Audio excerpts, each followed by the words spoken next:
wife falsely accused me of cheating, but it backfired badly because it was her mom who exposed her affair to me. Now my in-laws want to make me to inherit $2 million while disowning her. My wife, Nicole, 27F, and I, 29M, had been married for a year, but recently, I filed for a divorce after I found out that she had been cheating on me with one of her coworkers. Interestingly, it was actually my in-laws who exposed the affair to me and suggested that I file for a divorce as soon as I could. Nicole is the single child of her millionaire parents, who own a massive pharmaceutical company. She and I met on a dating app around 3 years ago, and we hit it off on our very first date, so we have been together since then. After living together for 1 year, I decided to pop the question and we got married soon after. Her parents, I'll refer to them as Frank and Leah, were really cool people and always seemed to like me. In fact, Nicole sometimes used to joke that I was the son that they never had, and it really felt that way because right from the first time that I had met them, they treated me like one of their own. They were very warm and kind people and did not have any airs about them. Even though they were really wealthy, they were always very grounded and humble, and that's one of the things that I like the most about these people. I personally don't have a very good relationship with my parents, and I grew up in a very emotionally disturbed household. My parents didn't love each other but didn't get divorced either because they thought that they had to stay together for my sake. So they would end up fighting almost every day, and neither were they happy together, nor was I. Neither of my parents was particularly affectionate, and even though I am still in touch with both of them now, and they are still married, things are still the same way. Family dinners are almost always an obligation rather than something that any of us actively want to be a part of. But with Nicole's family, it was all very different. Felt like my own people, and I got very comfortable with them very quickly. So I had always known that they liked me, but I never imagined that if it really came down to it, they would pick me over their own daughter. And that's where my dilemma is right now, because they want to make me the heir of their inheritance since Nicole had been cheating on me, and they want to make up for it. I don't know whether to accept it or not because Nicole is pretty furious about it, and at the end of the day, it is rightfully something that belongs to her, and I'm only getting it because she cheated on me and her parents ratted her out. I'm emotionally devastated, but I still don't understand if it would be the right thing to do. And I certainly do want to take that money since it is $2 mil. I had a lawyer evaluate everything and got to know that it's a pretty insane amount of money that I will be taking away from Nicole if I accept my in-laws' offer, so I am really confused about what to do right now. Nicole and I have always had a very smooth and loving relationship.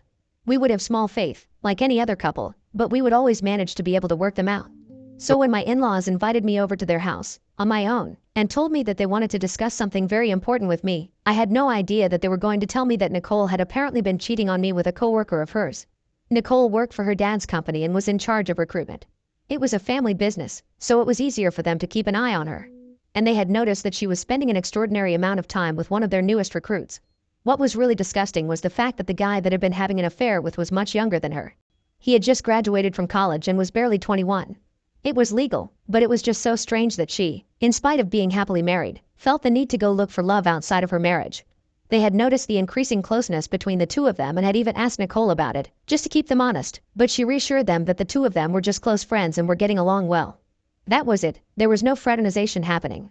It was concerning for them as well, because not only was it bad for our marriage, it could possibly open them up to potential lawsuits as well. Because Nicole was in a senior position, compared to the guy that she was having that affair with, and if they happened to break up, he could very well use it against the company and sue them if he wanted to. So my in-laws had asked her several times if there was anything that they should know about their relationship, but she told them that it was strictly professional and there was really nothing more to it. Unfortunately, as much as her parents wanted to believe her, it was impossible, because in spite of their repeated warnings about her friendship with that guy, she refused to back down and would even meet him outside of work. They didn't tell me about it at first because they didn't think it was their place to say anything. It was quite possible that this was a very innocent friendship, but soon enough, things got to a point where her parents felt that they had to intervene. So they did something and hired a private detective to go after her and keep an eye on her. They were pretty rich, so money was not a problem, and they managed to get a professional to do the job for them. On sending a detective after Nicole, they were able to find out that she had been visiting the other guy quite often after work hours. She would tell me that she was out with friends, or she was just at work, and I would trust her, but her parents told me that that was not the case.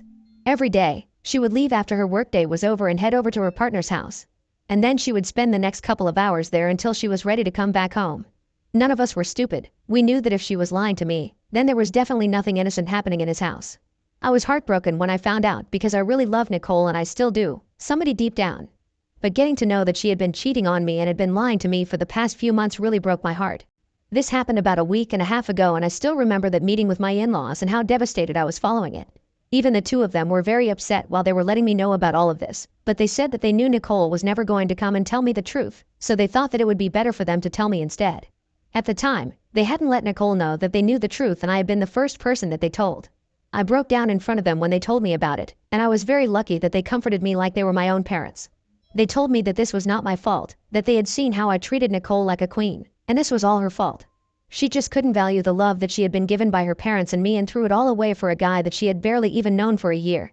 I remember staying at their house that day because I just couldn't bring myself to go home and face Nicole, and they were kind enough to let me spend the night at their place.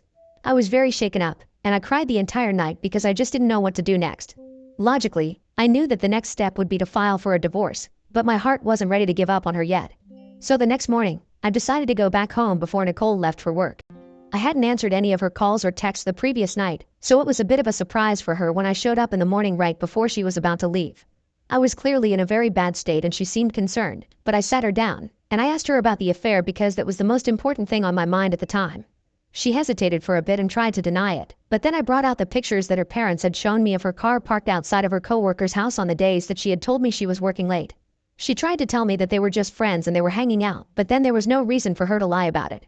So she finally had to come out and tell me the truth that she had been cheating on me with him. The second that she told me that it was true, she had been having an affair, I broke down once again, and this time it was much worse than before. Because when it was just her parents saying it, I still had some hope, and I was hoping that it would not be true, and maybe it was just a misunderstanding of some sort. But after I had heard it from Nicole's mouth, there was no denying it anymore, and I had to accept the fact that she had actually been cheating on me. I was hysterical and I don't even remember what I said to her, but I only remember a lot of screaming and shouting. She had also started to cry, and she was trying to tell me that she was being stupid and had lost sight of what was important because she was feeling a little bored in her marriage, but she had never expected me to find out because it was just a fling, and it didn't mean anything to her. And that made things even worse because it didn't mean anything to her, then there was no reason for her to be doing it anyway. The fact that she had ruined our marriage because she was feeling a little bored just got to me. I remember yelling at her about how I had trusted her and always been there for her, but she had thrown all of it away for some guy that she barely even knew, and I think I continued to shout at her until I had made her dissolve into a puddle of tears. At one point, things got so bad that she was on the floor and was crying with her head in her hands, and I was just screaming at her while standing above her. It was a huge mess, and even thinking about that day made me feel really uncomfortable about the way both of us had been behaving because it was not normal. Nothing about it was normal. But once that ordeal was over, I told her that I was done with her and I wanted her out of the house. She tried to tell me that she was going to break things off with the other guy that day itself and that she just wanted me to give our marriage another chance, but I told her that as long as she was here, I would not be able to think about anything other than her affair, and I needed some time to think. So until then, I wanted her out of the house. There were a lot of arguments because she insisted that we could stay together and work things out. It would be the right thing to do, but at that time, I was still struggling to even come to terms with the fact that she had been cheating on me. So working things out or leaving her was all secondary to me. To make up my mind, first, I had to process everything that happened, and for that, I needed her to be away from me. I didn't even want to breathe the same air as her because I was disgusted by what she had done, and I hated and resented her so much at the time that I couldn't be around her. But she kept refusing to leave, so I got really frustrated and I told her that I would leave instead because I couldn't stand to be around her anymore. She was still upset and said that I couldn't leave because she wanted to sort things out and still stay married to me because it had just been a mistake and I couldn't leave her over something like this, but I didn't even dignify that with a response and just left. I didn't bother to pack anything and I just started driving aimlessly because I didn't even know where I was going to go. It was not until I was really low on gas that I realized that I actually had to spend the night somewhere, so I started driving towards the nearest hotel at that point, and I've been here ever since. Things have not been great since then, between Nicole and me. Even though I have tried a lot to forget about what she did, and try to forgive it, I just can't.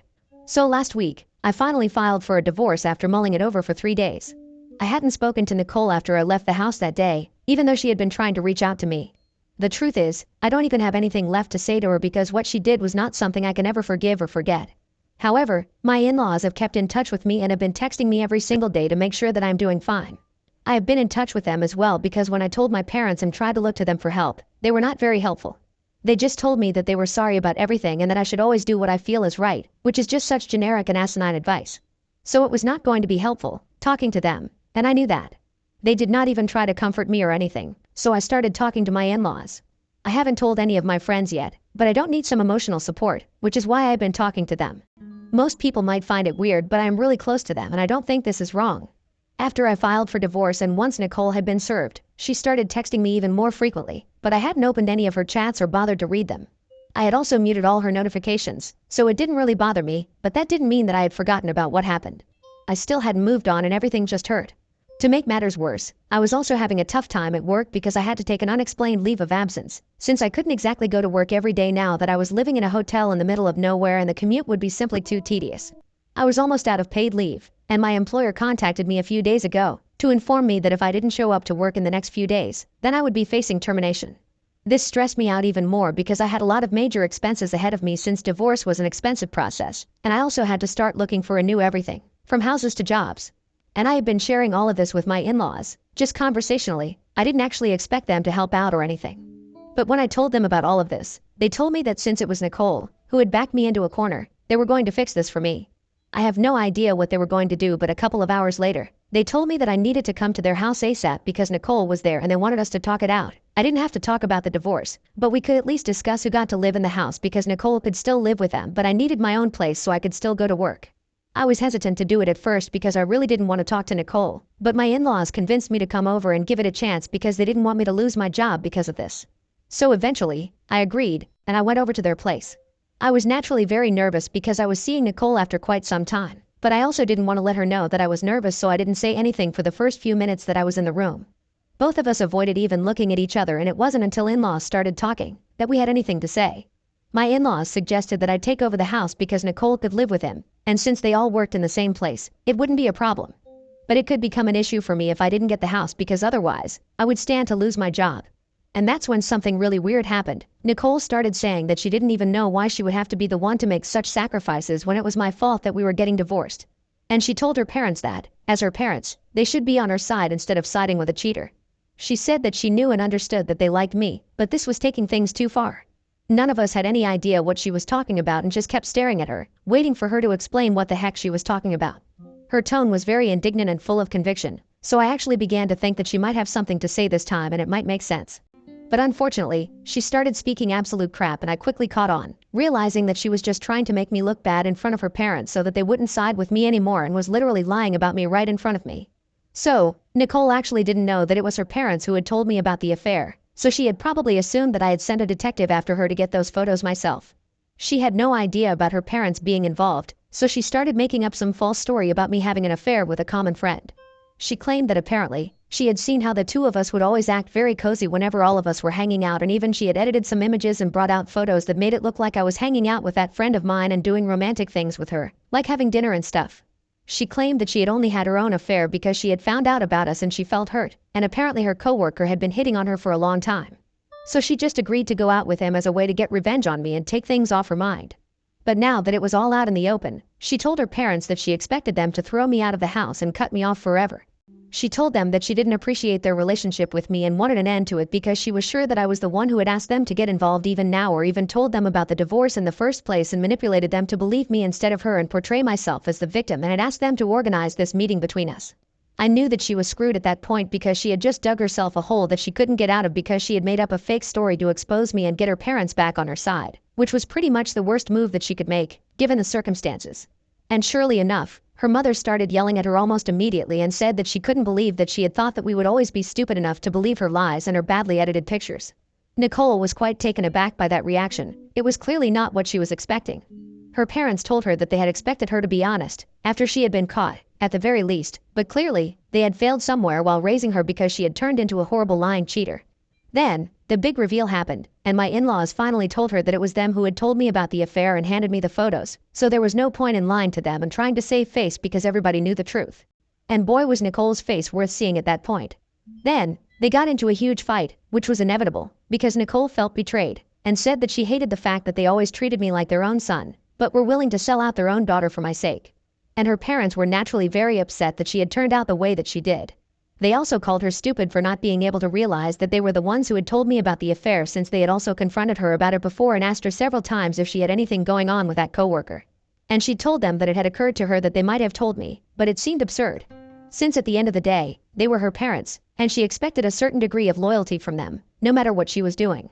So they kept arguing for a while and she stormed out after some time, saying that she didn't want to speak to any of us because she was just done with everyone. She was pretty upset and I kind of felt bad for her because I could understand that not having your own parents on your side, that's going to sting. But after things had calmed down a little, my in-laws told me that they had made up their minds, and they said that they were going to change the bill and make me the sole heir to their inheritance, because clearly, Nicole did not deserve it, and they wanted me to have it because they felt like it was more appropriate. It was a huge move, and I felt uncomfortable taking money from them, such a huge amount as well, because I would essentially be taking it away from Nicole. So I told them that I needed some time to think about it because this was a big deal and I couldn't just say yes and be done with it. There were going to be repercussions of this and I wanted to think about it all before I came to a decision about what to do. So I told them that I wanted to take my time and think about it before I said anything, and they agreed. They told me that I had all the time in the world to think about it, but it's been days and I still don't understand if it would be the moral and ethical thing to do. I know that Nicole ruined our marriage by cheating on me, but the amount that I'm going to inherit and take away from her is a lot, and I don't understand if it's fair or not. I have been thinking about it and I am at a loss right now. That's why I'm here. So Wibta, if I agreed to take away my cheating soon-to-be ex-wife's inheritance worth $2 mil? Update 1. Thank you guys so much for all the valuable comments and for being so supportive of me. I am doing fine, emotionally, by God's grace, and I have been talking to my friends about it as well. They think that I should take the money because what Nicole did to me was messed up, and if her parents want to fix the situation by making me the heir to their inheritance, then I should just let them because I deserve it. They also reminded me that not only did Nicole cheat on me, but she also tried to make it seem like I had been the one who had been cheating first with all those pictures and stuff, and her parents might have even believed her if they didn't know the truth. So when it was clear that she would never stop at any length to absolve herself of any blame, then I don't need to go easy on her either, and I think that's a fair assessment of her character. And I have made up my mind. I don't think I need to reject the inheritance because she did not care about my feelings when she was out there cheating on me and throwing away our marriage for a guy that she had barely known for a few months. So there was literally no reason for me to overthink what I was doing. Besides, if she wants to be mad at anybody, then it should be her parents that she is mad at because I don't owe her anything. Not anymore, at least. Update 2. So I finally got back in touch with my in-laws today and I told them that I was ready to accept their terms, and they seemed really happy.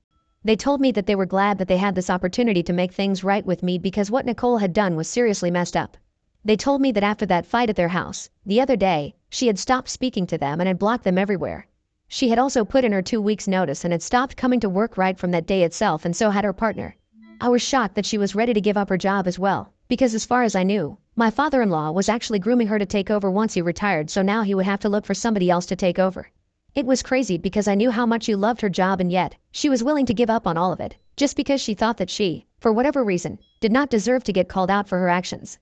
I could hear the disappointment in my father-in-law's voice when he was telling me about it, because no doubt, Nicole had screwed up everything for herself, but she was still their daughter and their only child. It was fascinating to me that for my in-laws, it was more important for them to do the right thing and have a spine, rather than pander to their child's wishes. And I have got to say, very few parents in the world will be able to do that and sacrifice their relationship with their only child. I tried to comfort them, but saying things just didn't feel enough, so I decided to pay them a visit tomorrow and spend some time with them because I know that they must be feeling lonely and hurt because of everything that's happening. Update 3. Hey, so it's been a few weeks since I left my house and I have been living in a hotel since then. Unfortunately, I got fired from my job, but the good news is that my father-in-law spoke to a friend of his and got me a much better job in his friend's company. So I guess all is well that ends well. The divorce proceedings have started and things are quite tense. Whenever Nicole and I meet with a mediator, it's very difficult for me to ignore her, but I have to. I know for a fact that she has already started properly dating the other guy and has even moved in with him, from what I've heard. I can't say that I'm surprised, but I am a little disappointed because I thought that it would take a little more time for her to move on from me completely. After all, we had been together for a really long time. But clearly, that means nothing to her. I'm going to try and make sure that it means nothing to me either now. Things with my in-laws are fine, though. We don't speak to Nicole anymore, and neither does she. We try to avoid bringing her up at all because it's a sensitive topic for us, all of us. It's sad, but at least we are a family now. They have not changed their will yet, but they are going to do so after the divorce is finalized. I'm going to make sure that Nicole does not find out about it until after they are gone. We try to meet each other often because we know that we are all going through the same thing and we can only be there for each other and expect it to get better with time. And hopefully, it will someday.